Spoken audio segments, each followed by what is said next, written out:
वाराणसी। गरीबों के उत्थान के लिए जन पार्टी के राष्ट्रीय अध्यक्ष देवेंद्र कुमार प्रजापति ने मंगलवार को अपने कार्यालय में आयोजित पत्रकार वार्ता के दौरान कहा कि जब जनगण मनगण का नाम लिया जाता है तो सबसे पहले जन का ही नाम आता है। जन राष्ट्र है, जन संविधान है और जन की लड़ाई और जन की भागीदारी की हिस्सेदारी के सवाल लेकर के हम लोग जो आज यहाँ उपस्थित हुए हैं, सबसे पहले सभी तमाम हमारे भाइयों बहनों और माताओं और हमारे बड़े बुजुर्ग जो है बाबूजी तमाम लोग हमारे बीच में आए हुए हैं। मैं सभी का तहे दिल से आभार और व्यक्त करता हूँ कि हम सभी लोग आज जो यहाँ उपस्थित हुए हैं, इस बैठक किए हैं। यह एक उत्तर प्रदेश ही नहीं पूरे भारतवर्ष में इसकी चर्चा जाएगी। जब चंद्रशेखर राजगुरु आज़ाद भगत सिंह जब पहली बार जब देश में जब क्रांति आई, उत्पीड़न हुआ, लोगों को मारा जा रहा था, पीटा जा रहा था, उनके अधिकार का शोषण किया जा रहा था, इन हुआ। और जो 1857 की क्रांति थी उसके बीच में हम लोगों ने जो लड़ाई लड़ी, जो लोगों ने लड़ा, आज उसका कहीं न कहीं पूरे भारतवर्ष पूरे विश्व में इसका नाम जाता है। साथियों, मैं आप लोगों के बीच में आया हूँ, कहीं न कहीं से मुझे दर्द हुआ। मैं कहीं काम किया करता था, लेकिन तमाम बातों को लोगों ने इग्नोर किया। बहुत कुछ समझाने के बावजूद भी, समझने के बाद भी जब कोई एक परिवार बनता है तो उसका चैनल और पैनल बनता है, वो नहीं आती है। जहां से टूटते हैं उसके बाद भारतवर्ष की बात कर रहा हूँ, लेकिन ये 4000 लोग अगर एक जगह मिलकर काम किए होते तो शायद आज हमारा राष्ट्र देश हित में बहुत बेहतर काम होता। लेकिन हम लोगों ने एक विचारधारा। परिचय दीजिए। मैं जन भागीदारी पार्टी का राष्ट्रीय अध्यक्ष देवेंद्र कुमार प्रजापति। किस तरह का प्रेस वार्ता है, क्या कुछ उद्देश्य है इस प्रेस वार्ता का? देखिए सर, भागीदारी जो हमारी जन भागीदारी पार्टी है, इसमें पूरे जनता का, पूरे राष्ट्र का, पूरे देश हित में लड़ाई लड़ने के लिए इसका नाम ही जन भागीदारी पार्टी रखी गई। और जैसा कि आप लोग देख सकते हैं कि उत्तर प्रदेश में बहुत सी पार्टियां बनी, करीबन भारत में भी मिला के देख लिया जाए तो 4500 जो है पूरी पार्टियां हैं।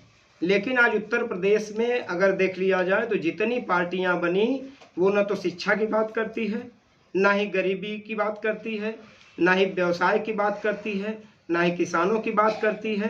तो जितनी भी पार्टियां बनी केवल एक दूसरे पे तंज तो कसते हैं, लेकिन जो धरातल पे काम होना चाहिए, जो शिक्षा स्वास्थ्य की बात होनी चाहिए, जो लोगों की बात होनी चाहिए, गरीबी उन्मूलन पे बात होनी चाहिए, ये सरकार जो है चाहे किसी की भी रही हो, लेकिन यह जो है धरातल पे काम करने की बात नहीं करती है। ये केवल एक दूसरे पे तंज कसने की बात करते हैं। अगर उनको गांव में घुमा दीजिए, शहर में घुमा दीजिए, गली में घुमा दीजिए तो दूध का दूध और पानी का पानी हो जाएगा। तमाम जो है आप उनको शिक्षा ले लीजिए, जिसे इन्होंने कहा था, माननीय आदित्य योगी उत्तर प्रदेश के सरकार जी ने कहा था कि मैं 49 स्कूल को प्राथमिक विद्यालय से गोद ले रहा हूँ। तो क्या जो 1000 प्राथमिक विद्यालय बने हैं वो क्या अलग से पैदा हुए थे? तो कुल मिलाकर के कहीं न कहीं ये केवल अपनी ढोल अपनी दफली बजा रहे हैं। उत्तर प्रदेश में चाहे अखिलेश यादव जी रहे हों, चाहे मायावती जी रही हो, चाहे वर्तमान में आदित्यनाथ योगी जी रहे हों, चाहे इसके पहले पूर्व में जो सरकार रही हो, ये सब के सब केवल अपने ही अपनी राग अलाप रहे हैं। आज बताइए, जनता के बीच में जो माताएं बहनें हैं, इनके अधिकार की बात कर लीजिए। अभी इन्होंने कहा था कि मैं आरक्षण महिलाओं के लिए लागू कर रहा हूँ, वो भी 2029 में। तो मैं इनसे पूछना चाहता हूं कि जो 2029 में देने की बात कर रहे हैं, 2024 में क्यों नहीं दे रहे हैं? ये 50% आरक्षण अगर 2024 में देते तो शायद हमारी माताएं बहनें कितना सांसद होती, लेकिन ये इतना नहीं करना चाहते। ये अरे आपकी सरकार जो वर्तमान में नरेंद्र मोदी जी हैं, भाई हमारे देश के प्रधानमंत्री जी हैं, तमाम अब उन्होंने पास कराया, तो इनको ये करना चाहिए। अगर करना ही है तो 2024 में करिए। लेकिन हम देखें आपकी बात, सरकार ने तो बस पास किया, अभी तो लागू करने की बात नहीं की जा रही। और आप आरोप लगा रहे हैं कि 29 में लागू करने की बात कर रही है सरकार। जी, सरकार कहाँ पे बात कर रही है लागू? सरकार लागू जब अगर उसने पास करा दिया, जनता में तो रूमर फैल गया कि हम 29 की बात कर रहे हैं। हम तो उनके साथ 24 की बात कर रहे हैं कि 24 में ही उसको लागू कराइए। भाई महिला आरक्षण अगर आप लागू कर रहे हैं तो सर्व समाज की बात करिए, सर्वजन हिताय की बात करिए, सर्वजन सुखाय की बात करिए, जन जन की बात करिए। लेकिन ये बात करने की बात में ही आ ही नहीं है। आज बताइए, जितनी भी हमारे दलें बनी हैं, जितने भी लोग बने हैं, क्या वो सही रूप में काम कर रहे हैं? हमको तो नहीं लगता है कि कोई भी पार्टी जितनी भी उभरी हैं, चाहे आज उभरी हो, चाहे कल उभरी हो, चाहे जब भी उभरी हो, लेकिन आज तक सौराष्ट्र की बात नहीं कर रहे हैं। देश हित की बात अगर करना होता तो शायद आज पूरे देश में जो विधानसभा की चुनाव हो रही हैं उनमें देख लीजिए, जाति देख करके टिकट दे रहे हैं, जाति देख करके उनको चुनाव लड़ा रहे हैं, जो वोट की जनसंख्या देख के लड़ा रहे हैं। क्या जो पार्टी में काम करता है क्या उसका अधिकार नहीं है? उसका भी अधिकार है। भागीदारी पार्टी का मुख्य उद्देश्य है समानता का अधिकार, आर्थिक, सामाजिक और राजनीतिक जो हमारी है, जिसको समान रूप से उनको मिलना चाहिए। राजनीति में भागीदारी होनी चाहिए, चाहे किसी भी जाति धर्म का हो, चाहे किसी तबके का हो, चाहे वो गरीब हो, सबको समानता का अधिकार यह जन भागीदारी पार्टी देगी। बहुत सही आपने कहा।